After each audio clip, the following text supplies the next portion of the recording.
Dear brothers and sisters, ప్రియమైన సహోదరి సహోదరులారా, I want to point you first of all to a verse in the letter of James. మిమ్మల్ని మొట్టమొదటిగా యాకోబు రాసిన పత్రికకి మిమ్మల్ని తీసుకెళ్లాలనుకుంటున్నాను. And in chapter 1, దానిలో మొదటి అధ్యాయము, we know the Christian life is one in which we want to press on to perfection. అయితే మనకు తెలుసు క్రైస్తవ జీవితం అనేది ఎలాంటిదంటే మనము పరిపూర్ణత వైపు మనం ముందుకెళ్తూ ఉంటాము. And here it tells us in James chapter 1, ఇక్కడ యాకోబు పత్రిక మొదటి అధ్యాయంలో ఇలా రాసింది, one quality that we must have if we want to become perfect and complete, lacking in nothing. మనం ఏ విషయాల్లో కొదువు లేని వారుగా ఉండాలంటే, మనం సంపూర్ణులుగా ఉండాలంటే మనకు ఉండాల్సినటువంటి ఒక విషయం అనేది ఇక్కడ రాసింది. James chapter 1 and verse 4, it says, let patience have its perfect result. యాకోబు పత్రిక మొదటి అధ్యాయం 4వ వచనంలో ఇలా రాసింది, మీరు సంపూర్ణులను అనునాంగులను ఏ విషయంలోనైనను కొదువలేని వారినై ఉండునట్లు ఓర్పు తన క్రియను కొనసాగింపనీయుడి. In some translations, endurance, so that you may be perfect and complete, lacking in nothing.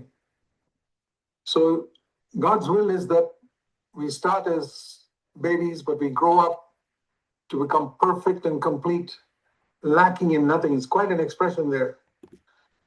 అయితే మన విషయంలో దేవుని చిత్తం ఏంటంటే, మనం ఆత్మీయంగా మనం శిశువులుగా ఉన్న స్థితి నుంచి మనం ఎదుగుతూ మనం సంపూర్ణులుగా ఉండాలని, ఏ విషయంలో కూడా కొదువు లేని వారుగా ఉండాలనేది దేవుని చిత్తం. And that comes through persistence and patience. అది ఓర్పుతోను పట్టుదలతో మనకు అది వస్తుంది. అది ఒక ప్రాముఖ్యమైనటువంటి లక్షణం. For some wonderful reason, God has arranged it like that. ఒక అద్భుతమైనటువంటి ఒక కారణం చేత దేవుడు మన పరిపూర్ణతలోకి ఎదగటానికి ఓర్పు ద్వారా అనేటువంటి మార్గాన్ని దేవుడు ఏర్పరిచారు. For our spiritual growth. అది మన యొక్క ఆత్మీయ జీవితం ఎదుగుదల కోసం దేవుడు అలా అనుమతించారు. And if you turn to Hebrews in chapter 6 and verse 12, మనం హెబ్రీ పత్రిక 6వ అధ్యాయం 12వ వచనం కనుక ఒకసారి చూస్తే, it says there, don't be sluggish. అక్కడ ఏం రాసి ఉంటుందంటే, మీరు మందులు కాక, It means don't be lazy, అంటే మీరు సోమరితనం కలిగిన వాళ్ళై ఉండవద్దు అని. but imitators of those మీరు కొంతమందిని పోలి నడుచుకోమని అక్కడ రాసింది. who inherited the promises through faith plus patience. మనం ఎవరిని పోలి నడుచుకోవాలి? విశ్వాసము చేత ఓర్పు చేత వాగ్దానాలని స్వతంత్రించుకునే వారిని పోలి నడుచుకోవాలని రాసింది. We have emphasized faith a lot in Christendom. మనం దేవుని యొక్క సంఘంలో మనం విశ్వాసాన్ని గురించి మనం చాలా మాట్లాడుకున్నాం. Salvation is by faith, or you get more from God by faith. మన యొక్క రక్షణ అనేది విశ్వాసం చేత, మనం దేవుడి దగ్గర నుంచి ఏది పొందుకోవాలనుకున్నా కానీ అది మన విశ్వాసం చేతనే. But it says here very clearly that it's by faith plus patience that we inherit the promises. And that's very important when we come to the Lord in prayer. అయితే ఇక్కడ చాలా చాలా అర్థవంతంగా రాసింది, మనం దేవుని యొక్క వాగ్దానాలను స్వతంత్రించుకోవాలంటే విశ్వాసము మరియు ఓర్పు రెండు కలిగి మనం ప్రార్థనలోకి వస్తే అప్పుడు మనం దేవుని యొక్క వాగ్దానాలను స్వతంత్రించుకుంటాం అని రాసింది. And even in the Old Testament, పాత నిబంధనలో కూడా మీకు తెలుసా, it was through persistence that a lot of things were accomplished by the prophets. పాత నిబంధనలో కూడా దేవుని యొక్క ప్రవక్తల చేత అనేక గొప్ప విషయాలు ఎలా నెరవేర్చబడ్డాయంటే అది వాళ్ళ యొక్క పట్టుదలతోటి. For example, ఉదాహరణకి we read in 1 Kings, మనం మొదటి రాజుల గ్రంథంలో చదువుతాము, and chapter 17. 17వ అధ్యాయంలో. I want to quote a number of verses, so please turn in your Bibles. నేను మీకు చాలా వచనాలు చూపించాలనుకుంటున్నాను, కాబట్టి మీ యొక్క బైబిల్స్ మీరు తెరిచి ఉంచండి. 1 Kings 17 and verse 1. మొదటి రాజులు 17వ అధ్యాయం మొదటి వచనం. Elijah the Tishbite was of the settlers of Gilead, and he said unto Ahab the king, as the Lord, the God of Israel lives, before whom I stand, there'll be no dew or rain in these coming years except by my word.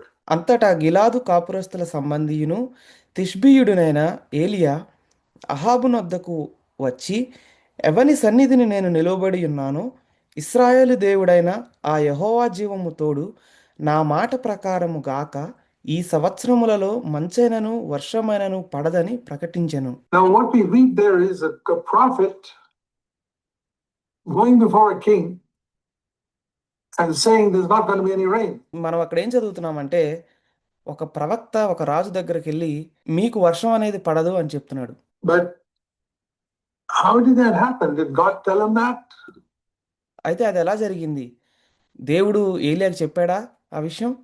I'm sure God told him, నేను అనుకుంటాను దేవుడు ఖచ్చితంగా చెప్పే ఉంటాడు. but it wasn't just God telling him. దేవుడు చెప్పడం మాత్రమే కాదు. This is where it's important always to compare scripture with scripture whenever you study God's word. అందుకే మనం ఎప్పుడైనా సరే దేవుని యొక్క వాక్యాన్ని మనం ధ్యానించేటప్పుడు, పఠించేటప్పుడు మనం ఒక వాక్యాన్ని ఇంకొక వాక్యంతో సరిపోల్చి మనం చూసుకోవాలి. అది చాలా ప్రాముఖ్యం. So this is mentioned in James chapter 5. అయితే ఇదే విషయం యాకోబు పత్రిక 5వ అధ్యాయంలో రాయబడి ఉంది. I believe in comparing scripture with scripture. That's how you know the Bible. And I believe God has made it like that so that lazy people will never understand the Bible. అయితే నేను నమ్మేది ఏంటంటే, దేవుని యొక్క వాక్యాన్ని మనం అర్థం చేసుకోవాలంటే, ఒక చోట రాయబడినటువంటి వాక్యాన్ని మరొక చోట రాయబడినటువంటి వాక్యంతో మనం పోల్చి చూసినప్పుడే మనం అర్థం చేసుకోగలం. దేవుడు అలా ఎందుకు అనుమతించారంటే, ఎవరైతే సోమరితనంగా ఉంటారో దేవుని వాక్యం చదివే విషయంలో, వాళ్ళు దేవుని యొక్క వాక్యాన్ని అర్థం చేసుకోకుండా ఉంటారని దేవుడు కావాలని అలా రాయించారని నేను నమ్ముతాను. I mean, God's made it such that those who are diligent to compare scripture with scripture understand the Bible, and all the others will remain ignorant of it. నేను నమ్మేది ఏంటంటే, దేవుడు అలా ఎందుకు రాయించారంటే, ఎవరైతే దేవుని వాక్యాన్ని చదివే విషయంలో చాలా జాగ్రత్తగా, పట్టుదలగా ఉంటారో, వాళ్ళు మాత్రమే దేవుని యొక్క వాక్యాన్ని అర్థం చేసుకోవాలని దేవుడు అలా రాయించారనుకుంటాను నేను. And even if you hear it secondhand from somebody, like you're hearing it from me, it will never make the same impression on you as if you do it yourself.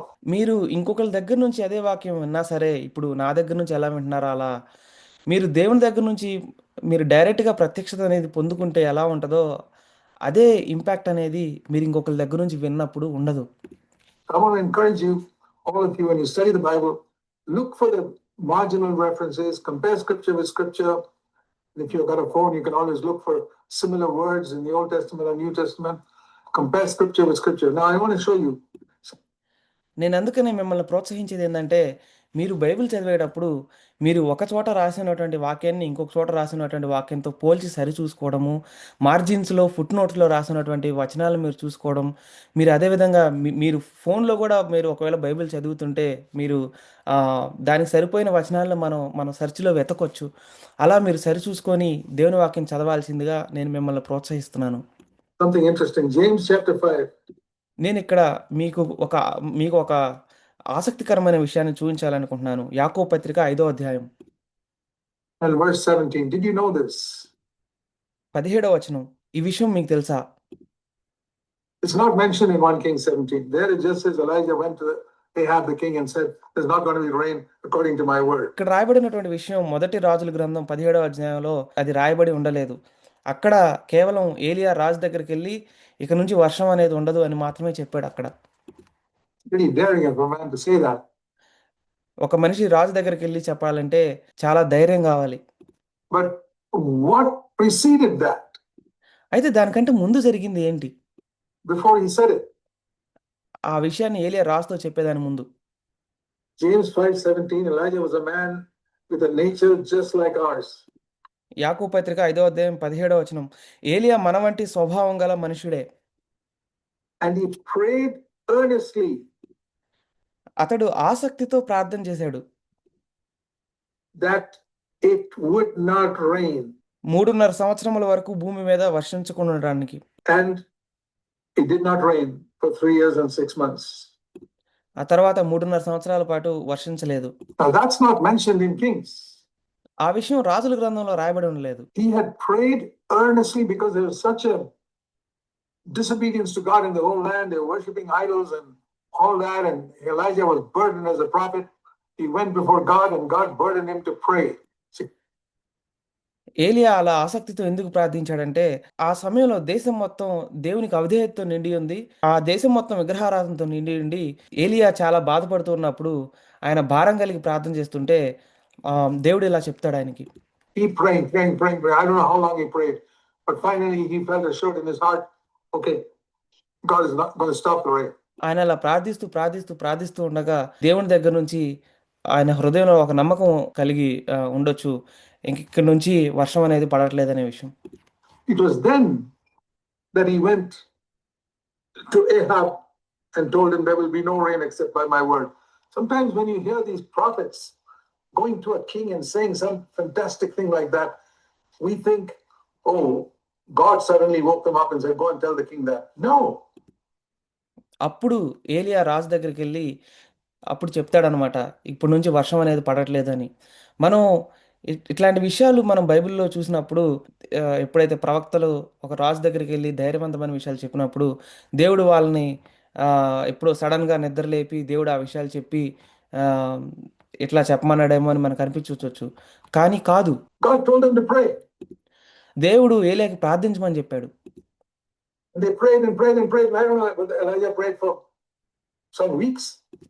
అప్పుడు ఏలియా ప్రార్థించంగా నాకు తెలీదు ఏలియా అన్న కొన్ని వారాల పాటు ప్రార్థించాడేమో. Then God said, okay, now go and tell him. Because that's what we see in James. అలా ప్రార్థించంగా అప్పుడు చివరికి దేవుడు ఓకే అని చెప్తారు, ఇప్పుడు వెళ్ళి నువ్వు రాజు దగ్గరికి వెళ్ళి చెప్పు అని. అదే మనం యాకోబు పత్రికలో మనం చూస్తాం. He prayed earnestly that it should not rain. Lord, these people are all disobeying you. ఏలియా చాలా ఆసక్తితో ప్రార్థన చేశాడు, దేవా ఇప్పటి నుంచి వర్షం అనేది పడకూడదు అని. Should not will you judge them by stopping the rain? దేవా నువ్వు వాళ్ళకి వర్షం అనేది ఇవ్వకుండా వాళ్ళకి నువ్వు తీర్పు తీర్చాలి అని. And after persistent prayer for a long time, అప్పుడు చాలా కాలం పాటు పట్టుదల కలిగిన ప్రార్థన అనేది చేసిన తర్వాత, after he prayed earnestly, God said, okay, now go and tell Ahab. ఏలియా అలా ఆసక్తితో ప్రార్థన చేసిన తర్వాత అప్పుడు దేవుడు చెప్తాడు, నువ్వు ఇప్పుడు వెళ్ళి అహాబ్తో చెప్పు అని. I believe that is where so many Christians today fail. నేను నమ్మేది ఏంటంటే ఆ విషయంలోనే చాలా మంది క్రైస్తవులు వాళ్ళు విఫలం చెందుతారు. We have got this immediate, push a button and things should work immediately. And we think prayer is like that. It is not like that. All the people who try to live their Christian life like that will remain immature babies, and they will discover when they get into eternity and stand before the Lord how much they wasted their life when they could have accomplished great things. Why is it mentioned in James for us believers? చాలా మంది క్రైస్తవులకి కావాల్సింది ఏంటంటే మనం ఏదో ఒక button నొక్కగానే అన్ని విషయాలు కూడా వెంటనే జరిగిపోవాలని. కానీ మన క్రైస్తవ జీవితంలో అలా జరగదు. అయితే అలా కావాలనుకునే వాళ్ళందరూ కూడా వాళ్ళ యొక్క క్రైస్తవ జీవితాల్లో వాళ్ళు అలానే పరిపూర్ణత లేకుండా ఆత్మీయంగా శిశువుల్లాగా అలా వాళ్ళు మిగిలిపోతారు. ఎందుకు అలా ఉన్నారు వాళ్ళు? It mentioned in James for us believers. ఇక్కడ యాకోబు పత్రికలో రాసింది అది మనకు విశ్వాసులకు అని రాసింది. James is written for believers. మీకు తెలుసా యాకోబు పత్రిక అనేది విశ్వాసులకు రాయబడింది. He says, my brothers, ఇక్కడ రాసింది నా సహోదరులారా, writing to you. And he tells them about Elijah praying consistently. Now, is that only for prophets? No, it's for all believers. The book of James is written. అయితే యాకోబు ఇక్కడ ఆయన పత్రిక మొదట్లో రాస్తూ నా సహోదరులారా అని చివరిలో రాస్తాడనమాట. ఏలి ఆసక్తితో ప్రార్థన చేశాడనే విషయం. అయితే ఇది రాయబడింది ఎవరికి? ప్రవక్తలకా? కాదు, విశ్వాసులైన ప్రతి ఒక్కళ్ళకు కూడా. When how God can, if we persistently pray with a burden for something, then God will tell us something about it. That's what we see here in the case of Elijah. ఇక్కడ యాకోబు రాసింది ఏంటంటే మనం ఆసక్తితోటి పట్టుదలతోటి ప్రార్థన చేస్తే దేవుడు మనకి ఎలాంటి విషయాలు చెప్తాడు అనే దాని గురించి యాకోబు మనకు రాస్తాడు. And then when the time came for the rain to start again, you read in James 5 again. మళ్ళా వర్షం రావడానికి సమయం అనేది వచ్చినప్పుడు యాకోబు పత్రికలో మళ్ళా ఇలా రాసి ఉంటది. It's only one sentence here. ఇక్కడ కేవలం ఒక వాక్యం మాత్రమే రాసి ఉంటది. Verse 18. Then he prayed again. ఇక్కడ 18వ వచనంలో రాసి ఉంటది, అతడు మరలా ప్రార్థన చేయగా and the sky poured rain. And when you read that sentence, you think, oh, he just prayed. Heavenly Father, okay, now you can stop, send the rain now. ఆకాశము వర్షం ఇచ్చెను. అది ఆ వాక్యం మనం చూసినప్పుడు మనం అనుకోవచ్చు ఏలియా ఊరక అట్లా ఒకసారి ప్రార్థన చేసాడు. ఇంకా ఆకాశం నుంచి అట్లా వర్షం పడిపోయిందని అనుకోవచ్చు. It was not like that. కానీ అది అలా లేదు. Again, compare scripture. మనం మళ్ళా ఒక చోట రాయబడినటువంటి వాక్యాన్ని ఇంకో చోట రాయబడినటువంటి వాక్యంతో మనం సరిచూసుకోవాలి. Go back to 1 Kings in chapter 18. మనం ఒకసారి మొదటి రాజులు 18వ అధ్యాయానికి మళ్ళా వెనకెళ్దాం. And there you read how Elijah went up to the mountain to pray. అయితే అక్కడ మనం చూడొచ్చు ఏలియా ఎలా ప్రార్థించడానికి పర్వతానికి వెళ్ళాడనే విషయం. We read in 1 Kings in chapter 18. మనం మొదటి రాజులు 18వ అధ్యాయంలో చదువుతాము. We see here two prayers of Elijah, and I want you to see that. ఇక్కడ మనం ఏలియా యొక్క 2 ప్రార్థనలు మనం చూస్తాము. ఆ విషయాన్ని మీరు చూడాలని నేను కోరుతున్నాను. First of all, he prayed a very short 30-second prayer. అయితే మొట్టమొదటిగా ఏలియా చాలా చిన్న ప్రార్థన 30 సెకన్ల ప్రార్థన చేశాడు. 1 Kings 18 verse 36. మొదటి రాజులు 18వ అధ్యాయం 36వ వచనం. O Lord God of Abraham, let it be known that you are God. Answer me and turn these people hearts back to you again. 1 Kings 18:36. యెహోవా అబ్రహాము ఇస్సాకు ఇశ్రాయేలీయుల దేవా ఇశ్రాయేలీయుల మధ్య నీవు దేవుడివై ఉన్నావనియు నేను నీ సేవకుడినై ఉన్నాననియు ఈ కార్యములనియు నీ సెలవు చేత చేస్తువనియు ఈ దినమున కనపరచుము. మొదటి రాజులు 18వ అధ్యాయం 36వ వచనం and 37. And that's all. Half a minute prayer. 37వ వచనంలో కూడా అలా రాసింది. అంతే, ఇంకా కేవలం 30 సెకన్ల ప్రార్థన మాత్రమే. And the fire of God fell. దేవుని యొక్క అగ్ని అనేది అక్కడ దిగొచ్చింది. And all the people fell on their faces and said, "The Lord is God." And then he seized all the false prophets and killed them. Verse 40.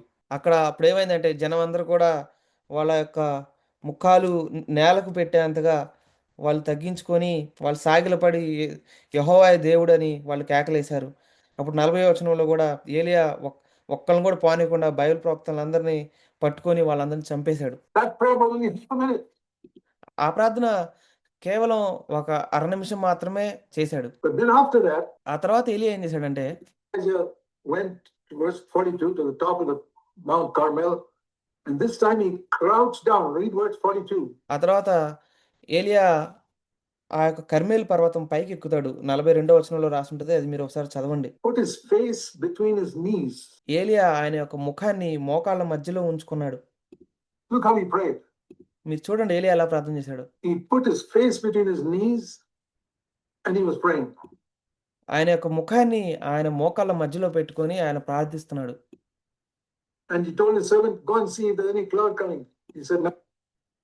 ఏలియా ఆయన యొక్క సేవకుడితో చెప్పాడు, నువ్వు వెళ్ళి ఏమైనా మేఘం కనబడుతుందేమో వెళ్ళి చూడమని చెప్తే సేవకుడు నాకు కనపడలేదని చెప్తాడు. Nothing. Then he prayed for some more time. I don't know how long he prayed. ఏలియా ఆ తర్వాత ఇంకొంచెం సేపు ప్రార్థన చేశాడు. నాకు తెలియదు ఎంతసేపు ప్రార్థన చేశాడో. He told his servant, "Go and check up." ఏలియా తన సేవకునితో చెప్పాడు, నువ్వు వెళ్ళి చూడమని. Nothing coming. ఏమీ రావట్లేదు. Another time, "Go and check up." Nothing coming. మళ్ళా ఇంకోసారి చెప్పాడు, ఇంకా ఏం మేఘం రావట్లేదు. 6 times. 6 సార్లు. The servant said, "Nothing coming." I don't know whether that was half an hour each time or 15 minutes each time. Anyway, it was pretty long time. 6 సార్లు సేవకుడు రావట్లేదు, ఏం మేఘం పైకి రావట్లేదు అని చెప్తాడు. ఆ విధంగా ఒక్కొక్కసారి వెళ్ళినప్పుడు అది ఎంతసేపు నాకు తెలియదు. 15 నిమిషాలకు ఒకసారో అరగంటకు ఒకసారో నాకు తెలియదు. కానీ 6 సార్లు మేఘం రావట్లేదని సేవకుడు చెప్తాడు. He kept praying and praying and praying and praying and praying. And then the 7th time, అలా ఏలియా ప్రార్థిస్తూ ఉన్నాడు. చివరికి 7వసారి verse 44, 44వ వచనంలో he said, "Oh, I see a cloud." అప్పుడు సేవకుడు చెప్తాడు, నేను ఒక మేఘాన్ని చూస్తున్నానని. Elijah said, "My prayer is answered." అప్పుడు ఏలియా చెప్తాడు, నా ప్రార్థనకు సమాధానం వచ్చింది అని. The rain hadn't come, but he saw the cloud.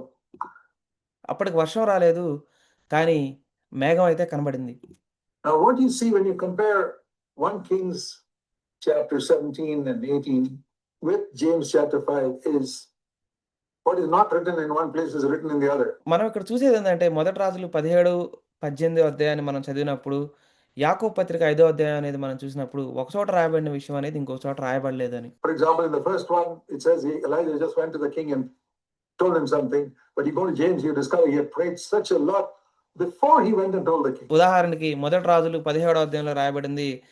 ఏలియా అలా రాజు ముందుకెళ్ళి నుంచొని ఇట్లా రాజుతో మాట్లాడాడనే విషయం. కానీ రాయబడింది ఏందంటే యాకోబు పత్రికలో రాసిన దాని ప్రకారం చాలా కాలం పాటు ఏలియా ప్రార్థన చేసి రాజు ముందు నుంచున్నాడనే విషయం. And then James, it says he prayed again and the rain came. But then you realize when you come back to 1 Kings 18, he didn't just pray once. He prayed persistently. So both to stop the rain and for the rain to come, there was a persistence. తర్వాత యాకోబు మళ్ళా వర్షం రావడానికి ఏలియా ప్రార్థన చేస్తే వర్షం వచ్చిందని ఒక వాక్యంలో రాశాడు. కానీ ఆ వర్షం రావడానికి ఏలియా చాలాసార్లు ప్రార్థన చేయాల్సి వచ్చింది. మనం దీని నుంచి గ్రహించేది ఏంటంటే వర్షం ఆగడానికైనా వర్షం మళ్ళా తిరిగి కురవడానికైనా చాలా పట్టుదలతోటి ఏలియా చాలా కాలం పాటు ప్రార్థన చేశాడనే విషయం. That's one of the things you see repeated even in the Old Testament. For example, consider 1 Samuel. అది పాత నిబంధన గ్రంథంలో కూడా ఇప్పుడు అది చాలా విషయాల్లో రాయబడి ఉంది. ఉదాహరణకి మొదటి సమూయేలు గ్రంథంలో మనం చూస్తే Turn with me to 1 Samuel and chapter 1. మీరు నాతో పాటు మొదటి సమూయేలు మొదటి అధ్యాయానికి రండి. You know, here is the story of Hannah, మీకు తెలుసు హన్నా గురించి. who was the second wife of Elkanah. ఆమె ఎల్కానా యొక్క రెండవ భార్య. Read about that in the first 2 verses. మనం మొదటి 2 వచనాల్లో ఆ విషయం గురించి చదువుతాము. And the other wife, the first wife, Peninnah, had a number of children. ఇంకొక భార్య పెనిన్నా ఆమెకి చాలా మంది పిల్లలు ఉన్నారు. 1 Samuel 1 verse 2. Hannah had none. మొదటి సమూయేలు మొదటి అధ్యాయం 2వ వచనం, హన్నాకి పిల్లలు లేరు. But Hannah was a God-fearing woman. కానీ హన్నా దైవభక్తి కలిగినటువంటి స్త్రీ. And it says, and when Hannah went once for prayer, ఇక్కడ రాయబడింది ఏంటంటే హన్నా ఒకసారి ప్రార్థన చేయడానికి వెళ్తే and she prayed, it says, and look at this verse, 1 Samuel 1 verse 10. మీరు మొదటి సమూయేలు మొదటి అధ్యాయం 10వ వచనంలో ఒకసారి చూడండి. She greatly distressed, prayed to the Lord and wept bitterly. బహు దుఃఖాక్రాంతురాలై వచ్చి యెహోవా సన్నిధిని ప్రార్థన చేయుచు బహుగా ఏడ్చుచు, Lord, give me a son. ఓ దేవా నాకు ఒక కుమారుని దయచేయి. Is it wrong for a barren woman to pray to have a son? Not at all. Barren women should pray. ఒక గొడ్రాలైన స్త్రీ నాకు కుమారుని దయచేయమని ప్రార్థన చేయటం అనేది తప్ప? కానే కాదు. పిల్లలు లేని ప్రతి ఒక్కళ్ళు కూడా అలా ప్రార్థన చేయాలి. But they have children. Here's the example in Hannah. మాకు పిల్లలను దయచేయమని ప్రార్థన చేయాలి. ఇక్కడ మనకి హన్నా రూపంలో ఒక ఉదాహరణ ఉంది. If she had just kept quiet and said, oh, maybe it is God's will that I should not have any children. ఆమె నేను ఇట్లా పిల్లలు లేకుండా ఉండటం అనేది దేవుని చిత్తం అనేది అని అనుకోని ఉంటే ఆమె అట్లా పిల్లలు లేకుండా ఉండేది. Rubbish. అదంతా చెత్త. There are many things that are not taken place in our life and continue not taking place because we don't pray about it. మనకి అనేక విషయాలు జరగకపోవడానికి, ఒకవేళ మన జీవితంలో కొన్ని విషయాలు జరగటం మొదలైనా కానీ అవి మన జీవితంలో కొనసాగింపబడకపోవడానికి కారణం ఏంటంటే మనం పట్టుదలతో ప్రార్థించకపోవడం. We accept the status quo. We accept the present condition when we probably should change it. మన యొక్క ప్రస్తుత పరిస్థితి మార్చబడాలనేది దేవుని ఉద్దేశం అయితే మనం ఇప్పుడున్న పరిస్థితిని అంగీకరించి మనం అలానే దాన్ని ఉండనిస్తాం. And here Hannah, she did not hear some word from prophet or something to go and pray. She just had a burden. ఇక్కడ హన్నా ఏదో ప్రార్థించాలని వెళ్ళి ఒక ప్రవక్త ద్వారా చెప్పబడి వెళ్ళి ఆమె ప్రార్థించలేదు. ఆమెకు ఒక భారం ఉంది. I'm a married woman and I should have a child. నేను ఒక పెళ్లి కావించబడినటువంటి ఒక స్త్రీని, ఒక శిశువు అనేది కలగాలి. Let me go and ask the Lord. నన్ను వెళ్ళి దేవుణ్ణి అడగనివ్వండి అని. And she had prayed before, but this time she went to the temple and wept bitterly. And then she made a vow. ఆమె ఇంతకుముందు కూడా ప్రార్థించి ఉండొచ్చు. కానీ ఇప్పుడు ఆమె దేవుని యొక్క మందిరానికి వెళ్ళి ఆమె ఇప్పుడు బహుగా ఏడుస్తూ ప్రార్థించింది. Said, Lord, if you give me a son, 1 Samuel 1:11, I'll give him back to you, dedicate him to you. She continued praying, and she was misunderstood by Eli, the high priest. ఇక్కడ మొదటి సమూయేలు మొదటి అధ్యాయం 11వ వచనంలో రాయబడి ఉంది. దేవుని సన్నిధికి వెళ్ళి ఆమె బహుగా ఏడుస్తూ ఆమె ప్రార్థిస్తూ ఉండి దేవునికి ఒక మాట ఇచ్చింది. ఆమె ప్రార్థిస్తూ అలా ఉంది. ఆమె అక్కడ ఉన్నటువంటి యాజకుడైన ఏలీ ద్వారా కూడా అపార్థం చేసుకొనబడింది. He thought she was drunk because he was not praying aloud, just moving her mouth. And it says Eli said to her, verse 14, 1 Samuel 1:14, how long will you remain drunk? ఎందుకంటే ఆమె మాటలనేది బయటకు రానివ్వకుండా కేవలం పెదాలు కదిలిస్తూ మాత్రమే ఆమె ప్రార్థిస్తుంది. ఆమె ఆమె మత్తురాలై ఉందని ఏలీ అనుకున్నాడు. మొదటి సామెయేలు మొదటి అధ్యాయం 14వ వచనంలో ఇట్లా రాయబడింది. ఎంతవరకు నీవు మత్తురాలవై ఉందువు? Anna was weeping and said, no, my Lord, I'm not drunk. I've just poured my soul before the Lord and I've just asked for a son. Hannah అలా అంది. నాకు ఏలినవాడా, నేను మనోదుఖం కలదానై ఉన్నాను. నేను ద్రాక్షారసం గాని, మద్యం గాని తాగలేదు గాని, నా ఆత్మను యెహోవా సన్నిధిని కుమ్మరించుతున్నానని ఆమె చెప్పింది. And she went home. ఆమె ఆ తర్వాత ఇంటికెళ్ళింది. And lo and behold, ఇదిగో a son was born to her. You ఆమెకు ఒక కొడుకు పుట్టాడు. read later on in verse 20.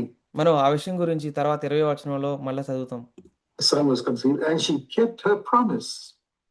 She had said that she would dedicate the son to the Lord and she kept her word. That's the other thing I want you to notice. అయితే ఆమెకి కొడుకు పుట్టిన తర్వాత ఆమె తన మాట నిలబెట్టుకుంది. ఆ విషయం నేను ఇప్పుడు మీకు చెప్పాలనుకుంటున్నటువంటి ఇంకొక విషయం. Sometimes in a time of pressure, we say, Lord, I'll do this. I'll do anything you tell me. Please answer this prayer.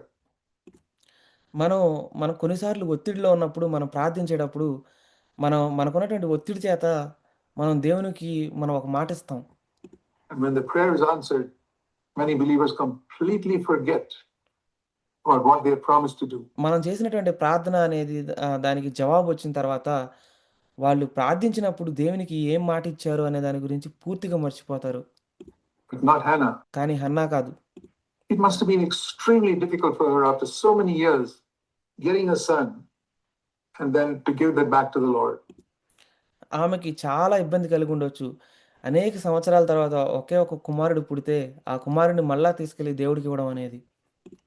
You have to be in the position of a barren woman having her first son, but she obeyed. మీకు ఆ విషయం మీకు అర్థం కావాలంటే మీరు ఒక గొడ్రాలైన స్త్రీ స్థానంలో ఉండి అనేక సంవత్సరాల తర్వాత ఒక కుమారుని కనిన స్త్రీ స్థానంలో మీరుంటే ఆ ఇబ్బంది ఏంటనేది మీకు అర్థమవుతుంది. She had promised, she kept her word, and just like she said, she offered him to the Lord. You know, Samuel grew up to be such a mighty prophet. So Samuel grew up to be a prophet because his mother was a woman of prayer. కానీ Hannah దేవునికి విధేయత చూపించింది. ఆమె ఎలా అయితే దేవునికి మాట ఇచ్చిందో ఆ మాట ప్రకారం ఆమె నడుచుకొని తన మాట నిలబెట్టుకుంది.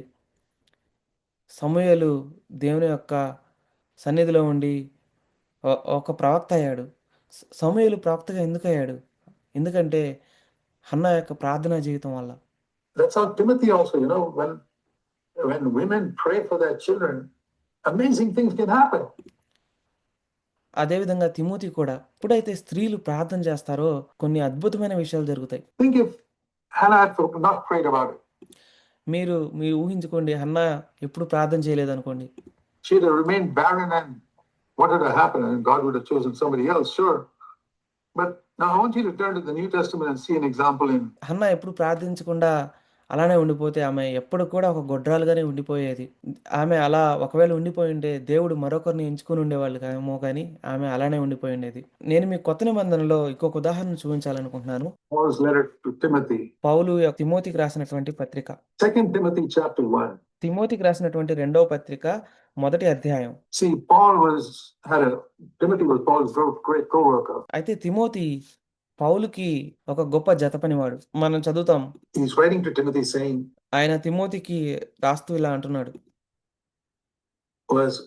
2 Timothy chapter 1 verse 5. I'm mindful of the sincere faith within you, which first dwelt in your grandmother Lois and your mother Eunice, and I'm sure it's in you.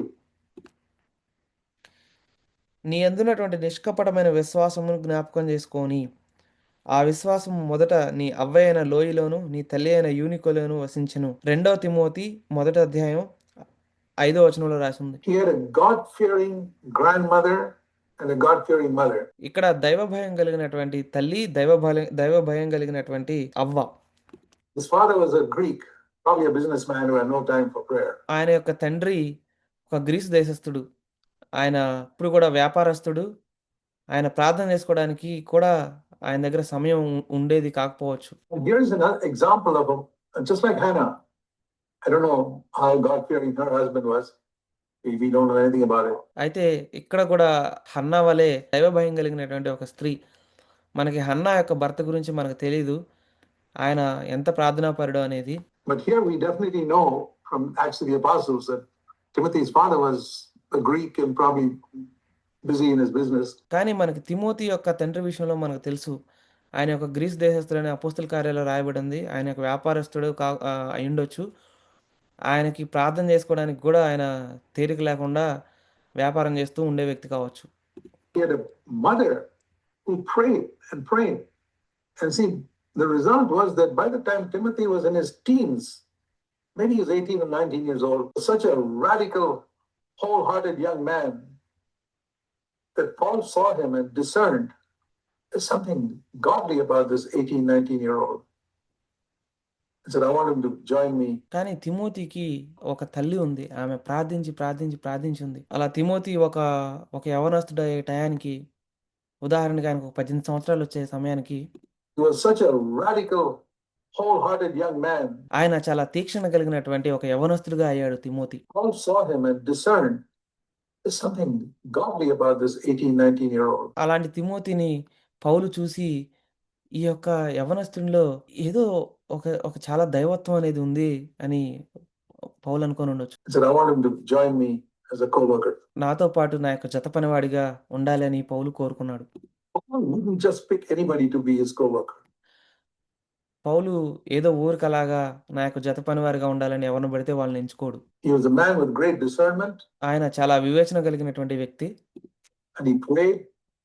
ఆయన ప్రార్థించుండొచ్చు. And God directed him to choose him. Just like God directed Jesus to choose his 12 disciples. అయితే దేవుడు పౌలుకి నిర్దేశించి ఉండవచ్చు. యేసు ప్రభువుకి ఎలా అయితే 12 మంది అపోస్తలుల్ని ఆయన ఎంచుకోవడానికి తండ్రి ఎలా అయితే యేసు ప్రభువుని నడిపించాడో అలా దేవుడు పౌలుకి కూడా నిర్దేశించి ఉండొచ్చు. God directed Paul to choose Timothy. దేవుడు పౌలుని తిమోతిని ఎంచుకోవడానికి దేవుడు నిర్దేశించి ఉండొచ్చు. And Timothy did a tremendous job.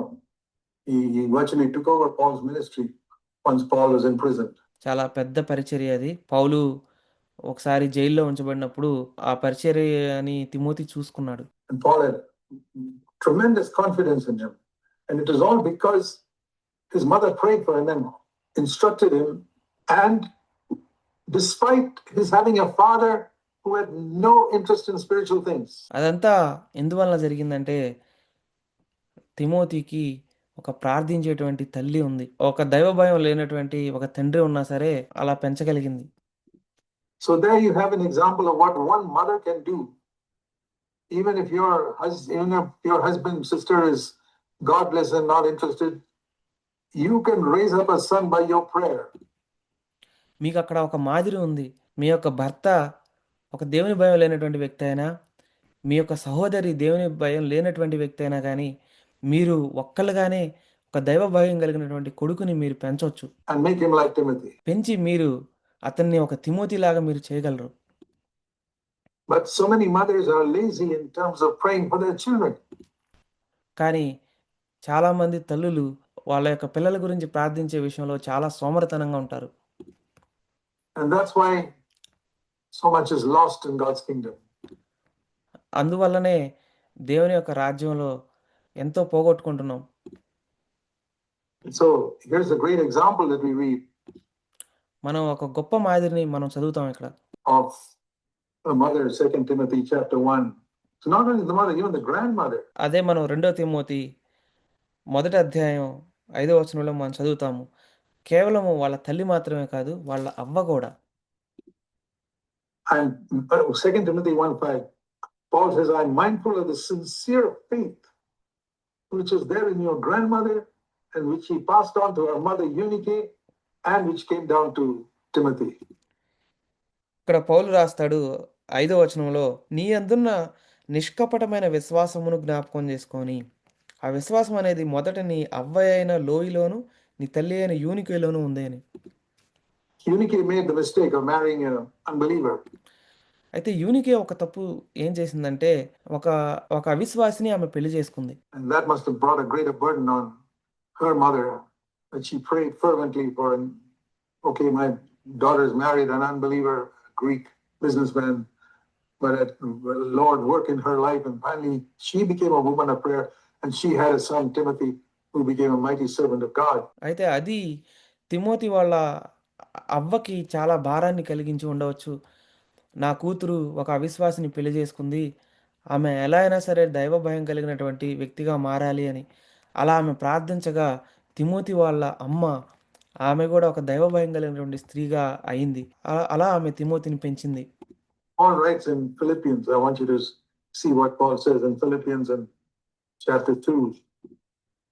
నేను ఆహ్, పౌలు పౌలు ఫిలిప్పీలకి ఏమి రాసాడో ఆ విషయం నేను మీకు ఒకటి చూపించాలనుకుంటున్నాను. ఫిలిప్పీలకు రాసిన పత్రిక 2వ అధ్యాయం. Philippians 2, verse 19 and 20.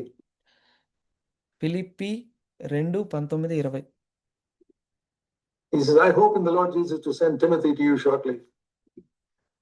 నేనును మీ క్షేమం తెలుసుకొని ధైర్యం తెచ్చుకునే నిమిత్తము తిమోతిని శీఘ్రముగా మీ యొద్దకు పంపుటకు ప్రభువైన యేసునందు నిరీక్షించుచున్నాను. Because I don't have anybody else who has a kindred spirit, means who's got the same spirit and attitude as me. ఆ విషయం ఎందుకంటే మీ క్షేమం విషయమై నిజముగా చింతించువాడు అతని వంటివాడు ఎవడునూ నా యొద్ద లేడు. అంటే ఆ విషయం అంటే దాని అర్థం ఏందంటే నేను మీ గురించి ఎలా ఆలోచిస్తానో అలా ఆలోచించే వ్యక్తి ఇంకొకళ్ళెవరు లేరని అర్థం. Who will genuinely be concerned for your welfare. మీ యొక్క ఎదుగుదల గురించి నిజంగా ఆలోచించే వ్యక్తి ఇంకొకళ్ళెవరు లేరని అర్థం. Because they all seek after their, who's he talking about? He's not talking about worldly people. Worldly people seek after their own interests. But here he's talking about his co-workers. ఇంకా ఏం రాసిందంటే అందరూ తమ సొంత కార్యములనే చూచుకొనుచున్నారు గాని యేసుక్రీస్తు కార్యములను చూడరు. అక్కడ పౌలు ఎవరి గురించి రాసేది? ఎవరో ఈ లోకంలో ఉన్న లోకస్తుల గురించి పౌలు రాయట్లేదు. ఆయన యొక్క జత పని వాళ్ళ గురించి రాస్తున్నాడు. He says, many of my co-workers just seek their own interests, but Timothy is different. నా యొక్క జత పని వారిలో అనేకులు వాళ్ళ సొంత కార్యాలనే చూసుకుంటారు. కానీ తిమోతి మాత్రం వేరొక ఆత్మ కలిగి ఉన్నాడు. I have nobody else like him. I look around my co-workers and I don't find anybody like Timothy. And so నా యొక్క జత పని వాళ్ళందరిలో కూడా తిమోతి వంటి వ్యక్తి ఎవరు లేరు. and so I will send him. అందుకే నేను తిమోతిని పంపిస్తాను. Paul had such tremendous confidence in Timothy. పౌలుకి తిమోతి విషయంలో అంత నమ్మకం ఉంది. And Timothy he was selected when he was a young 19-year-old, and for 25 years he worked with Paul and became an apostle in his own stead. అయితే Timothy 19 సంవత్సరాల వయసులో ఆయన పౌలు చేత ఎన్నుకోబడి ఉండొచ్చు. ఒక 25 సంవత్సరాల పాటు పౌలు దగ్గర నమ్మకంగా ఆయన యొక్క జతపనివాడిగా పనిచేశాడు.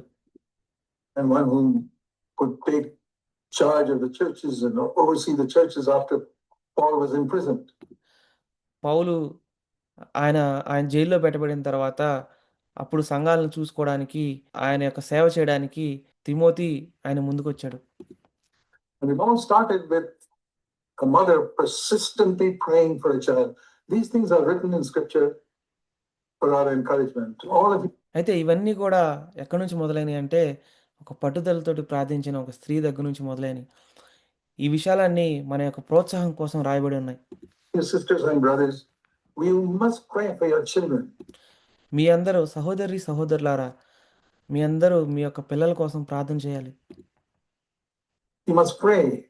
Who knows, one of your children could become an apostle. మనకేం తెలుసు, మన పిల్లల్లో ఎవరైనా ఒక అపోస్తలుడు అవ్వచ్చు. Who knows that there's a plan and purpose for your child that's will not be fulfilled if you don't pray. For example, if Timothy's mother had not prayed for him, say, yeah, there's some plan for Timothy's life, God has it will work out. Leave it like that. I don't have to do anything about it. మనకేం తెలుసు, దేవుడు ఏదో ప్రణాళిక కలిగి ఉన్నాడులే మనం అనుకోని అట్లా వదిలేస్తే.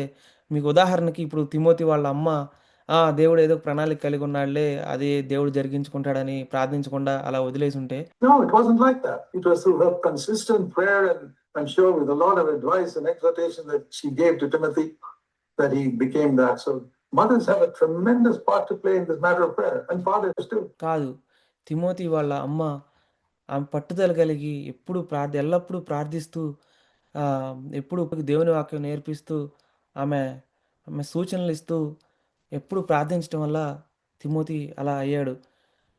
అందుకే నేను చెప్పేదేంటంటే తల్లులు వాళ్ళు వాళ్ళ బిడ్డల విషయంలో ప్రార్థించటానికి చాలా గొప్ప బాధ్యత వాళ్ళ మీద ఉంది.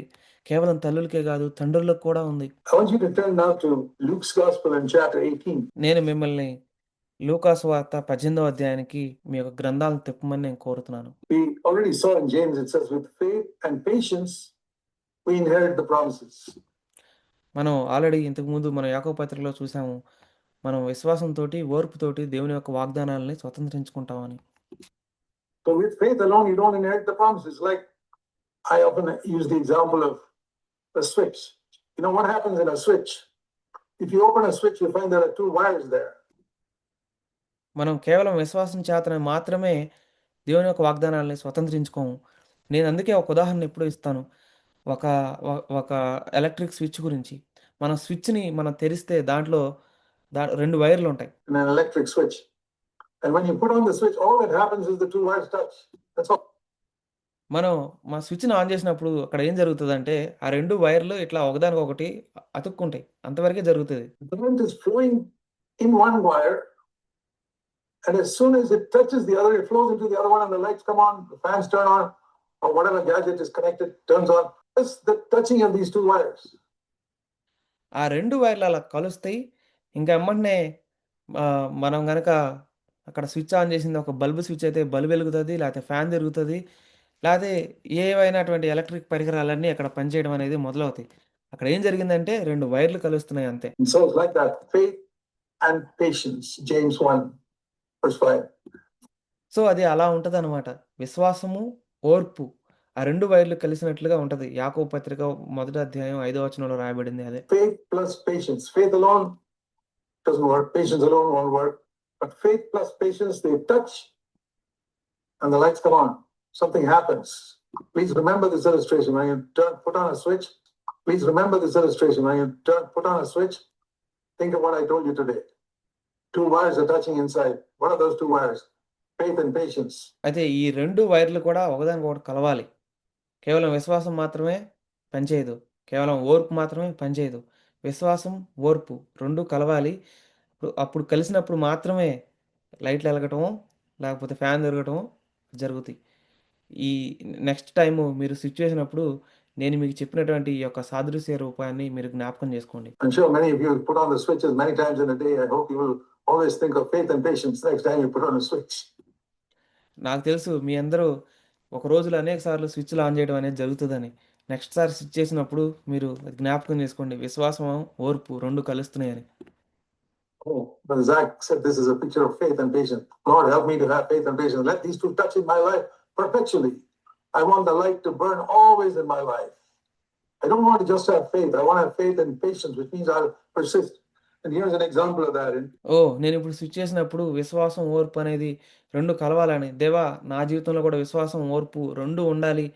నేను ఈ విషయం బ్రదర్ జాక్ మెసేజ్‌లో నేను విన్నాను అనే విషయం జ్ఞాపకం చేసుకొని ప్రార్థన చేసుకోవడం అనేది మనం అలవాటు చేసుకోవాలి. Luke chapter 18, where Jesus said, he was telling them a parable. అయితే అటువంటి ఒక ఉదాహరణ ఇక్కడ రాయబడి ఉంది. లూకాసు వార్త 18వ అధ్యాయం 2వ వచనంలో యేసు ప్రభు వాళ్ళతో ఒక ఉపమానం చెప్పాడు. To show how they should always pray and never lose heart. వాళ్ళు నిత్యము ప్రార్థన ఎలా చేయాలో విసుక్కోకుండా ఎలా ప్రార్థన చేయాలి అనే దాని గురించి దేవుడు ఒక ఉపమానం చెప్పారు యేసు ప్రభు. Never lose heart means never give up. వారు విసుకక నిత్యం ప్రార్థన చేయడం అంటే ఏందంటే, వాళ్ళు ఎప్పుడు ఇంకా నా వల్ల కాదు ప్రార్థన చేయడం అనేది అట్లా వదిలేయకుండా ప్రార్థన చేయడానికి దేవుడు అది ఉపమానం చెప్పారని అర్థం. That is the two wires touching, faith and patience. అదే 2 వైర్లు కలుసుకోవడం అంటే విశ్వాసం మరియు ఓర్పు. ఆ 2 వైర్లు కలుసుకుంటున్నాయి. And he takes the example, he says, I'll tell you a story of a widow. ఆయన అక్కడ ఒక ఉదాహరణ చెప్తున్నారు. నేను మీకు ఒక విధవరాలు గురించి నేను మీకు చెప్తాను అని. There was a judge in a city who didn't fear God or respect man. And there was a widow who was being oppressed by her neighbor. You know, a widow is a helpless person. అయితే అక్కడ దేవునికి భయపడకయు, మనుషులను లక్ష్యపెట్టకయు ఉండే ఒక న్యాయాధిపతి ఒక పట్టణంలో ఉన్నాడు. అయితే ఆ పట్టణంలోనే ఒక విధవరాలు గూడా ఉంది. మీకు తెలుసా ఆ విధవరాలు గురించి? You read in the story, the widow had to go herself to the judge, which means she did not have a son or a daughter. అయితే ఇక్కడ మన విషయం ఒకటి చూసేది ఏంటంటే ఆ విధవరాలు ఆమె అనేక సార్లు న్యాయాధిపతి దగ్గరికి వెళ్ళొస్తూ ఉంది. ఆమెకి ఇంకెవరు లేరు. అందుకని ఆమె న్యాయాధిపతి దగ్గరికి ఎప్పుడు వెళ్ళాల్సి వచ్చింది. If she had a son or a daughter, the son or daughter would have gone to the judge. ఆమెకు ఒక కొడుకో కూతురో ఉంటే వాళ్ళ కొడుకో కూతురో ఎల్లుండేవాళ్ళు. కానీ ఆమె ఎప్పుడు వెళ్ళాల్సి వస్తుంది కాబట్టి దాని నుంచి మనం అర్థం చేసుకునేది ఏంటంటే ఆమెకి ఒక కొడుకు గాని, ఒక కూతురు గాని లేరు అనే విషయం మనం జ్ఞాపకం చేసుకోవాలి. She had no children, helpless widow, and the neighbors were, gradually taking her over more and more of her land, pushing the boundary wall or the boundary fence and occupying her property. ఆమెకు ఒక కొడుకు గాని, కూతురు గాని అలా లేరు. కానీ ఆమె యొక్క ఇంటి పక్కన ఉండేవాళ్ళు ఆమె యొక్క ఆస్తిని తీసుకోవడమో, లేకపోతే ఉన్న కంచెని కొంచెం లోపల ఆమె వైపు నెట్టడమో, ఆమెను ఇబ్బంది పెడుతూ ఆమెని అలా అణిచివేస్తూ ఉన్నారు. Knowing that she's a helpless widow, she can't do anything about it. Let's occupy more and more of her property. She's a helpless person. ఆమె ఒక నిస్సహాయురాలైనటువంటి ఒక విధవరాలని, ఆమె ఏం చేయలేదని వాళ్ళకి తెలిసి, వాళ్ళ ఇంటి పక్కనోళ్ళు ఆమెను అలా ఇబ్బంది పెడుతూ ఉండుండొచ్చు. Uses a widow, a helpless widow as a picture of the church. దేవుడు ఒక నిస్సహాయురాలైనటువంటి విధవరాల్ని సంఘానికి సాదృశ్యంగా మనకి చూపిస్తారు. Lord doesn't picture the church as a mighty giant. No. What is the church pictured here as a helpless widow? మనకి ప్రభువు తన యొక్క సంఘాన్ని ఒక సాదృశ్యంగా చూపించేటప్పుడు ఒక గొప్ప కండలు తిరిగినటువంటి ఒక దేహదారుఢ్యం కలిగినటువంటి వ్యక్తిని ఉదాహరణగా చూపించడు. దేవుడు ఎవరిని చూపించారు ఉదాహరణగా? ఒక నిస్సహాయురాలైనటువంటి ఒక విధవరాలను చూపించారు. And don't you see yourself as believers sometimes you're in a very helpless situation, exactly like a helpless widow. Circumstances are pressing on you, the devil's pressing on you, all types of situations come up with your relatives and neighbors and friends and all, putting a pressure on you. మీకు ఎప్పుడు అలా అనిపించలేదా ఒక విశ్వాసిగా? నేను ఇప్పుడు ఒక నిస్సహాయుడినై ఉన్నానని, నాకున్నటువంటి పరిస్థితులు నన్ను ఇబ్బంది పెడుతున్నాయి. నన్ను సాతాను ఇబ్బంది పెడుతుంది. నాకు నా యొక్క బంధువులు నన్ను ఇబ్బంది పెడుతున్నారని మీకెప్పుడు అలా అనిపించలేదా? What did this widow do? ఇక్కడ ఈ యొక్క విధవరాలు ఏం చేసింది? She went to the judge. ఆమె న్యాయాధిపతి దగ్గరికి వెళ్ళింది. And it said she kept on going, saying, "Give me legal protection for my opponent, my neighbor." ఆమె న్యాయాధిపతిని తరచూ అడుగుతూ వచ్చింది. నాకు నా యొక్క ప్రతివాదికి న్యాయం తీర్చమని. Occupy my land, give me protection. This property belongs to me. నాకు రక్షణ దయచేయండి. మా ఇంటి పక్కన ఉన్న వాళ్ళు నా ఆస్తిని స్వాధీనపరుచుకుంటున్నారు. నాకు రక్షణ దయచేయండి. నాకు మా పక్కింటి వాళ్ళకి మధ్యలో న్యాయం తీర్చండి. నాకు రక్షణ దయచేయమని అడుగుతూ వచ్చింది. There's certain things we possess as Christians, and the devil wants to take it away from us. You have to resist him, say, "You've got no right to take my property. You can't come beyond the boundary." ఇవి ఒక విశ్వాసికి కలిగినటువంటి కొన్ని విషయాల్ని సాదృశ్యంగా చూపిస్తాయి. సాతాను మనకు కలిగినటువంటి వాటిని లోబరుచుకోవడానికి మనల్ని ఇబ్బంది పెడుతూ వచ్చి మనల్ని తన స్వాధీనంలోకి తీసుకోవాలనుకుంటూ ఉంటాడు. This portion is allotted to me by God, and Satan, you can't come in, and I will not allow anybody to come in. And I go to God, and the picture here is not of a mighty man going and influencing the judge. No, it's a helpless widow, and she goes and prays. మనం సాతాన్ని ఎదిరించాలి. మనం దేవుని దగ్గరికి వెళ్ళాలి. ఈ యొక్క ఆత్మీయ ఆస్తి అనేది నాకు దేవుని చేత ఇవ్వబడింది. నేను నిన్ను నా ఆస్తి ఆధీనంలోకి రానివ్వను. నిన్ను మాత్రమే కాదు, నేను ఎవరిని కూడా రానివ్వను. ఇక్కడ ఒక గొప్ప బలం కలిగిన వ్యక్తి దేవుని దగ్గరికి వెళ్ళటం కాదు. ఏమి బలహీనమైనటువంటి వ్యక్తి దేవుని దగ్గరికి వెళ్తుంది. The judge doesn't even listen to her. అయితే ఇక్కడ ఈ యొక్క ఉపమానంలో ఈ విధవరాలు న్యాయాధిపతి దగ్గరికి వెళ్తే న్యాయాధిపతి ఆమె మాట వినడు. And so what does she do? She keeps on going. ఆమె ఏం చేసింది అయితే? ఆమె వెళ్తూ వచ్చింది అలా. And finally the judge says, even though I don't fear God or respect man, verse 4, because she's continually coming and wearing me out, I will give her legal protection. Her prayer is answered. And Jesus uses that example, just like Elijah and Hannah, how they persistently prayed and got something. This widow also got something because she persistently went after it. అయితే చివరికి ఏమైంది? 4 వచనంలో అతడు కొంతకాలం ఒప్పకపోయెను. తరువాత అతడు నేను దేవునికి భయపడకయు, మనుషులను లక్ష్యపెట్టకయు ఉండినను, ఈ విధవరాలు నన్ను తొందరపెట్టుచున్నది గనుక, ఆమె మాటి మాటికి వచ్చి గోజాడుకున్నట్లు ఆమెకు న్యాయము తీర్తునని తనలో తాను అనుకొనెను. దేవుడు మనకి ఇక్కడ ఇచ్చే ఉదాహరణ ఏంటంటే, ఎలా అయితే హన్నా పట్టుదల కలిగి ప్రార్థించిందో, ఎలా అయితే ఏలియా పట్టుదల కలిగి ప్రార్థించాడో, మనం కూడా అలా పట్టుదల కలిగి ప్రార్థించాలనే విషయం ఆహ్, యేసుప్రభు మనకి నేర్పిస్తూ ఉన్నారు. ఇక్కడ ఒక బలహీనమైనటువంటి విధవరాలు ఎలా అయితే న్యాయాధిపతి దగ్గరికెళ్ళిందో, మనం కూడా అలా ఒక బలహీనమైనటువంటి వ్యక్తిగా దేవుని దగ్గరికెళ్ళాలనే విషయం యేసుప్రభు మనకి ఆహ్, ఇక్కడ బోధిస్తూ ఉన్నారు. And then she got what she wanted. ఆమెకేం కావాలో అది లభించింది చివరికి. And then the Lord says, see, even an unrighteous judge helped her. So how about a righteous God? ఇక్కడ యేసుప్రభు ఏం చెప్తారంటే చూడండి, ఒక ఒక అన్యాయస్తుడైనటువంటి న్యాయాధిపతి కూడా ఆమెకు సహాయం చేశారు. ఒక ఒక అన్యాయస్తుడైనటువంటి న్యాయాధిపతి ఆమెకి సహాయం చేస్తే, మరి దేవుడు మనకెంత సహాయం చేస్తారు? Don't you think God, verse 7, will bring justice for his elect? Not all his elect, by the way. మీకు తెలీదా? 7వ వచనంలో దేవుడు తాను ఏర్పరచుకొనిన వారు దివారాత్రులు తన గురించి మొరపెడుచుండగా వారికి న్యాయం తీర్చడా అని. Among his elect, among his elect, there may be about 10% of his elect who God does something for. Those are those who cry out to him day and night. దేవుడు తాను ఏర్పరచుకున్న ప్రతి ఒక్కళ్ళు కాదు. కానీ దేవుడు ఏర్పరచుకున్న వారిలో కేవలం కొందరికి మాత్రమే. వాళ్ళు ఎవరంటే దివారాత్రులు దేవునికి మొరపెట్టుకునేవాళ్ళు. Do you think 100% of God's elect cry out to him day and night? I tell you, my belief is that probably less than 10% of believers have a cry in their heart to God. For example, Lord, I'm being defeated by anger. మీరు అనుకుంటారా? దేవుని చేత ఏర్పరచుకున్న ప్రతి ఒక్కళ్ళు కూడా దేవునికి దివారాత్రులు మొరపెట్టుకుంటున్నారని? నేను అనుకునేదేంటంటే కేవలం 10% మంది మాత్రమే దేవునికి దివారాత్రులు మొరపెడతారని నేను అనుకుంటున్నాను. ఉదాహరణకి, దేవా నేను కోపం చేత నేను నేను ఓడించబడుతున్నాను. Day and night, Lord, give me victory, give me victory, give me victory. Lord, I'm being defeated by sexual lust. Give me victory, give me victory. Praying day and night. పగలు, రాత్రి కూడా దేవా నేను కోపం చేత ఓడించబడుతున్నాను. నాకు నాకు జయం దయచేయండి అని. లేకపోతే పగలు, రాత్రి కూడా దేవా నేను మోహం చేత ఓడించబడుతున్నాను. నాకు దీని మీద జయం దయచేయండి అని.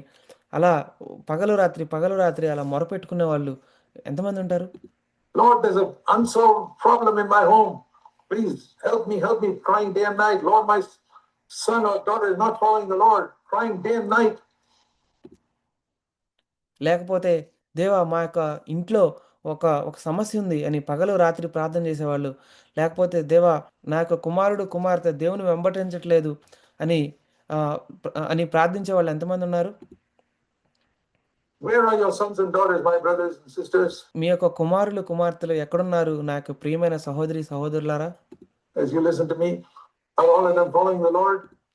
మీరు ఇప్పుడు ఈ నా యొక్క వాక్యం వింటున్నప్పుడే మీరు ఈ ఈ ప్రశ్న గురించి ఆలోచించండి. వాళ్ళు దేవుని గైకొంటున్నారా? వాళ్ళు దేవుని వెంబడిస్తున్నారా? Please, if not, listen to this. Go to God and say, Lord, please answer my prayer. అలా ఒకవేళ లేకపోతే నా యొక్క మాట వినండి. మీరు దేవుని దగ్గరికెళ్ళండి ప్రార్థన ద్వారా. Bring my son and daughter to you. How can you sit back and wait for your son or daughter to go to hell? మీ యొక్క కుమారుడో, కుమార్తె అలా అలా నరకానికి వెళ్తుంటే మీరు ఎలా కూర్చొని అలా ఉండిపోతారు? మీరు దేవుని దగ్గరికెళ్ళి ప్రార్థించాలి. Or to waste their life, the one life on earth. వాళ్ళకుంది ఒకే ఒక్క జీవితం. వాళ్ళ జీవితాన్ని వృధా చేసుకుంటారు. మీరు దాన్ని ఎలా చూస్తూ కూర్చుంటారు? God's given you faith as a father or mother. మీకు ఒక తండ్రిగా లేకపోతే తల్లిగా మీకు దేవుడు విశ్వాసాన్ని ఇచ్చారు. You got to take a responsibility just like Timothy's mother. మీరు తిమోతి యొక్క తల్లి వలె మీరు బాధ్యత తీసుకోవాలి. Even if you haven't done it till today, I would encourage all of you parents to take responsibility for your children today. Don't be satisfied by saying, yes, one day my brother, my son, daughter said, ask Jesus to come into my heart. మీరు ఇప్పటివరకు ఒక్కసారి కూడా అలా చేయకపోయినట్లయితే మీరు అలా అలా ప్రార్థించడం మొదలుపెట్టమని నేను మిమ్మల్ని ప్రోత్సహిస్తున్నాను. ఏదో ఒకసారి నా కొడుకో, నా కూతురో అలా యేసుప్రభు నా హృదయంలోకి రమ్మని అలా ప్రార్థన చేశారని మీరు అలా అనుకోని మీరు సంతృప్తి చెందొద్దు. Are you satisfied with that? మీరు దాని ద్వారా సంతృప్తి చెందారా? Look at their life. Are they living for the Lord? మీరు వాళ్ళ యొక్క జీవితాన్ని చూడండి. వాళ్ళు దేవుని కోసం జీవిస్తున్నారా? Or are you one of those believers who just say they want they raise their hand somewhere and they must be going to heaven? No, don't be deceived. లేపోతే మీరిలా అనుకుంటున్నారా? వాళ్ళు ఒక చోటకెళ్ళి వాళ్ళు ఒక చేయెత్తారు ఒక వాక్యం విన్నప్పుడని, అలా వాళ్ళు పరలోకానికెళ్తారు అని మీరనుకుంటున్నారా? మీరు మిమ్మల్ని మీరు మోసపరుచుకోనవద్దు. Don't you want your children to be wholehearted disciples of Jesus? Yes. మీరు వాళ్ళు దేవునికి పూర్ణ హృదయం కలిగిన వారిగా జీవించాలని మీరు కోరుకోవట్లేదా? అవును. That's what we should desire for all of our children. And parents have to pray like Timothy's mother. మనం మన యొక్క పిల్లలందరి విషయంలో అదే మనం ఆశించాలి. మనం తిమోతి యొక్క తల్లి వలె మనం ప్రార్థించాలి. And like this widow went to the judge. ఇక్కడ ఏ విధంగా అయితే విధవరాలు న్యాయాధిపతి దగ్గరికెళ్ళిందో అలాగా. And then he told another parable in Luke chapter 12. ఇక్కడ యేసు ప్రభు లూకాసు వార్త 12వ అధ్యాయంలో ఇంకొక ఉపమానం చెప్పారు. Luke chapter 11, sorry. అది లూకా 11వ అధ్యాయంలో ఉంది. Luke 11, a friend, he goes to his friend's house at midnight. లూకా 11లో ఒక వ్యక్తి వాళ్ళ యొక్క స్నేహితుని ఇంటికి తను మధ్యరాత్రి వెళ్తాడు. And says, Luke 11 verse 5, please give me some bread. లూకా 11:5లో ఆయన వాళ్ళ స్నేహితుడి ఇంటికి వెళ్ళి నాకు కొన్ని రొట్టెలు ఇవ్వమని అడుగుతాడు. Not for himself, he's praying for others. In all these cases, Hannah was praying for someone else. Elijah was praying for someone else. And everywhere they're praying for someone else. And here also this man is praying. A friend of mine has come. ఈ యొక్క వ్యక్తి వాళ్ళ స్నేహితుడి ఇంటికి వెళ్ళింది ఆయన కోసం కాదు, వాళ్ళ ఇంకొక స్నేహితుడి కోసం. ఇక్కడ మనం చూసేటువంటి అన్ని విషయాల్లో కూడా ఒక వ్యక్తి ఇంకొకరి కోసం ప్రార్థన చేస్తున్నారు. ఏలియా ఇంకొకరి కోసం ప్రార్థన చేస్తున్నాడు. తిమోతి వాళ్ళ అమ్మ ఇంకొకరి కోసం ప్రార్థన చేస్తుంది. హన్నా ఇంకొకరి కోసం ప్రార్థన చేస్తున్నారు. అదేవిధంగా ఈ వ్యక్తి కూడా వాళ్ళ స్నేహితుడి కోసం తన ఇంకొక స్నేహితుడి ఇంటికి వెళ్ళాడు. Please give me some help for him. Here's a man who had a burden in his heart for his friend who lacked something. ఈయన వాళ్ళ స్నేహితుడి ఇంటికి వెళ్ళి అడిగేది ఏంటంటే, నాకు కొన్ని రొట్టెలు దయచేయండి. అది ఎందుకంటే నా యొక్క ఇంకొక స్నేహితుడు కొంత కొరత కలిగి ఉన్నాడు. అతనికి సహాయం చేయడానికి నాకు రొట్టెలు కావాలని. It's a picture of our should have a burden for people whom we know. అది దేనికి సాదృశ్యం అంటే మనకు తెలిసినటువంటి మనుషుల గురించి మనం ఒక భారం కలిగి ఉండాలనే దానికి సాదృశ్యం. Or lost or in need. Particularly those who are in the church, if you are in fellowship in a church, we must have a burden for those you are close to. Perhaps not for everyone, but if somebody is close to you in your church and you see a need there, you're the one to pray for that person. మనం ఎవరైతే ఈ భూమి మీద రక్షణ లేకుండా ఉన్నారో వాళ్ళ గురించి మనం భారం కలిగి ఉండాలి. కానీ ప్రాముఖ్యంగా దేవుని యొక్క సంఘంలో ఉన్నటువంటి సంఘస్థుల గురించి మనం భారం కలిగి ఉండాలి. ప్రాముఖ్యంగా మనం ప్రతి వారం ఎవరినైతే మనం కలుస్తామో వాళ్ళ గురించి మనం భారం కలిగి ఉండాలి. And it says he knocks at the door and the man says, don't bother me, my children are asleep, and he keeps on knocking.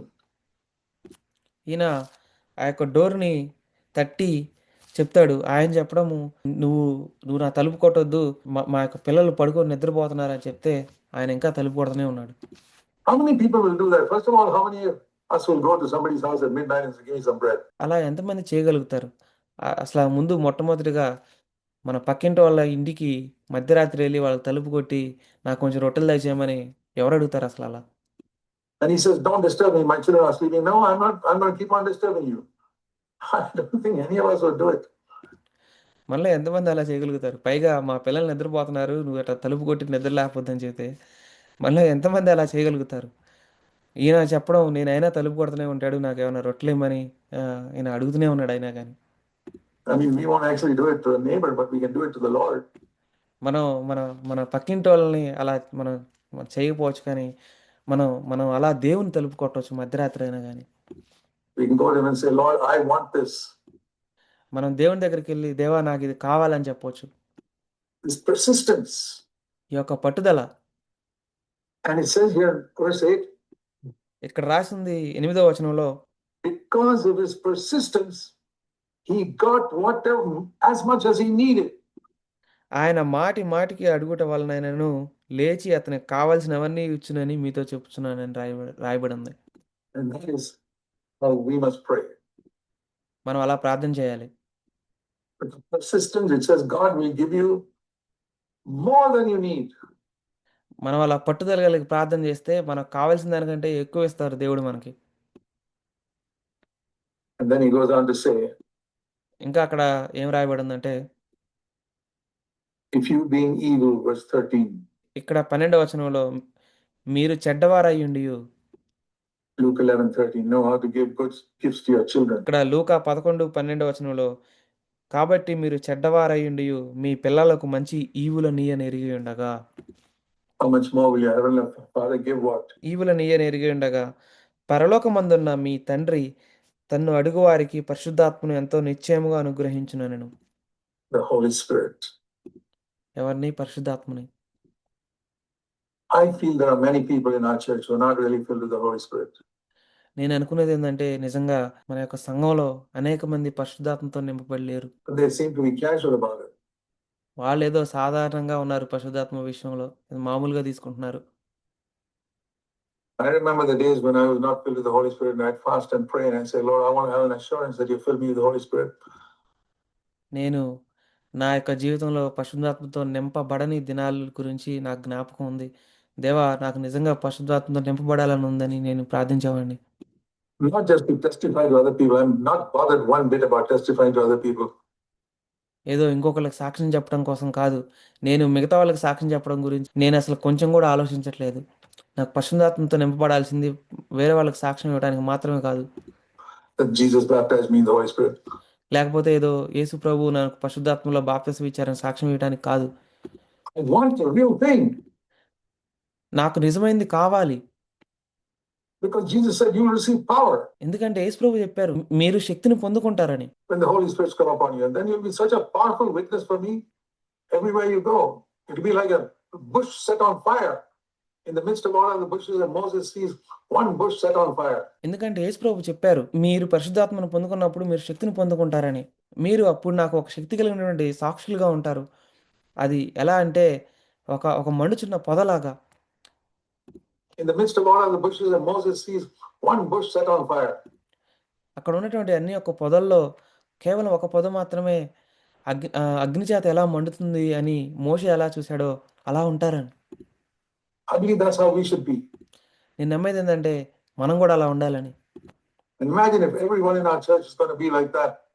What a different church this will be. Not just in the church meetings, but everywhere. When you're in our place of work, wherever you work, with our unconverted relatives, they all know you as a fiery witness for the Lord. Maybe they'll think you're crazy. ఇక్కడ మనలో ఉన్నటువంటి ప్రతి ఒక్కరు కూడా అలా ఉంటే ఎంత బాగుంటుంది. మనం కేవలం మనం సంఘంలో ఉన్నప్పుడు మాత్రమే కాదు, మనం పనిచేసే దగ్గర, లేకపోతే దేవుణ్ణి ఎరుగనటువంటి అన్యులైన మన యొక్క బంధువుల దగ్గర వాళ్ళు మనం అనుకోవచ్చు వీళ్ళు పిచ్చి పెట్టిన వాళ్ళని. I think a lot of people thought Jesus was crazy, and a lot of people thought Paul was crazy. I know a lot of people think I'm crazy. That's okay. అయితే చాలా మంది యేసు ప్రభుని పిచ్చిపెట్టిన వాళ్ళు అనుకున్నారు, లేకపోతే పౌలుని పిచ్చిపెట్టిన వాడు అనుకున్నారు, ఇంకా అంతేకాకుండా నన్ను కూడా పిచ్చిపెట్టిన వాడు అనుకున్నారు. అయితే పర్లేదు, We want to follow the Lord, my dear brothers and sisters. మనం యేసు ప్రభుని వెంబడించాలి నా యొక్క ప్రియ సహోదరి సహోదరులారా. Don't let prayer be sort of at the end of a letter you write PS, postscript, a small little note at the bottom. No. మనకి ప్రార్థన అనేది కేవలం ఒక చిన్న ఫుట్ నోట్ లాగా ఉండొద్దు. మొత్తం లెటర్ అంతా రాసిన తర్వాత మనం కింద రాసే ఒక చిన్న నోట్ లాగా ప్రార్థన అనేది ఉండొద్దు. Let that be the main burden of your life. మన యొక్క జీవితంలో అది ఒక పెద్ద భారం కలిగినటువంటి విషయంగా మనకి ప్రార్థన అనేది ఉండాలి. God bless you all. మీ అందరినీ దేవుడు దీవించును గాక. Amen.